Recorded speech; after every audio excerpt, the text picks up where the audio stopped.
A police officer's job is to serve and protect, but what do we do when it's the police breaking the law? While the majority of them are just doing their jobs, there are others that abuse their power. Here are some police officers who were caught breaking the law.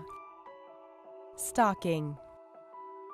In the summer of 2006, former police officer James Curley harassed and threatened his estranged wife and graphically explained how he would kill her. He planted a GPS device in her car to track her movement and followed her from New York to New Jersey. The threats and stalking distressed her so deeply that she filed a protection order against him. In mid-fall of that year, he violated the order and the harassment continued for 3 years until he was arrested. He was found guilty of 2 counts of stalking and 1 count of violating a protection order and faced a maximum of 15 years in prison. Theft.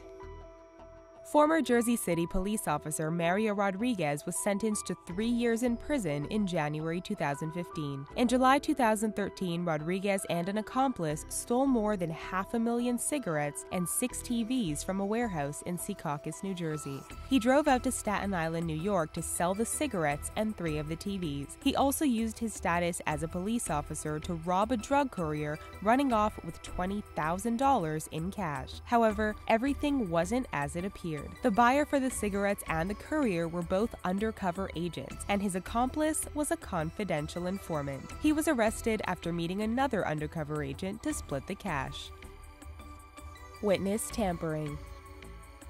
In early 2013, John Gerald Poland of South Lake Tahoe, California, was charged with witness tampering and obstruction. Through the course of a federal investigation, it was discovered that Poland had interfered with a gang bust by convincing the girlfriend of one of the members to destroy evidence. It was also discovered that he tampered with several other witnesses, instructing them to hide, alter, or destroy evidence in other cases. He faced up to 20 years in prison for his crimes, but was only sentenced to 18 months.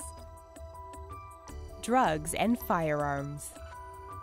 In 2015 in Houston, Texas, Noe Juarez was sentenced to over 30 years in prison. His crime: conspiracy to possess and distribute cocaine and conspiracy to possess firearms. Evidence showed the now former police officer had been responsible for cocaine distribution throughout major cities from New York to Florida. The drugs were being supplied by the Los Zetas drug cartel in Mexico. Juarez provided sensitive information, vehicles, semi-automatic weapons, and body armor to the cartel, allowing them to distribute hundreds of kilograms of cocaine in the U.S.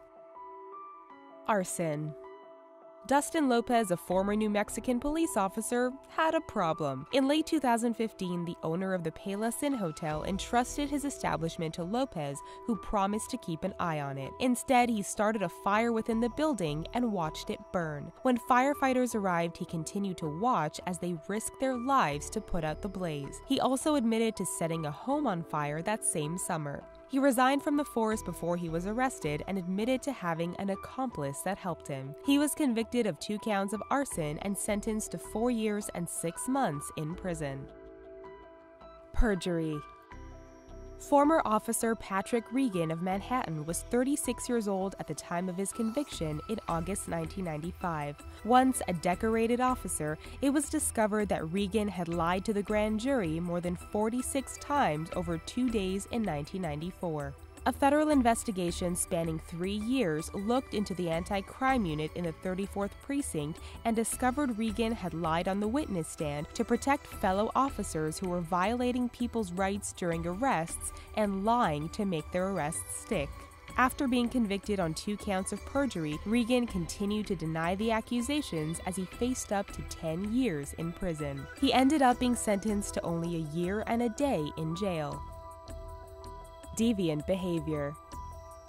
28-year-old Mauricio Edgardo Estrada of the Los Angeles Unified School District Police had some pretty heinous charges brought against him in April 2016. He was accused of trying to have sex with a minor. Estrada messaged a 15-year-old girl after seeing a post on Craigslist and agreed to pay $150 to have sex with her. Little did he know that the teen was actually an undercover agent looking to expose pedophiles. If convicted, he could face 10 years in a federal prison. After posting bail, he was suspended from his position and placed on administrative leave until his trial. Thanks so much for tuning in to The Richest. Don't forget to check us out daily for more fascinating videos. Thanks for watching.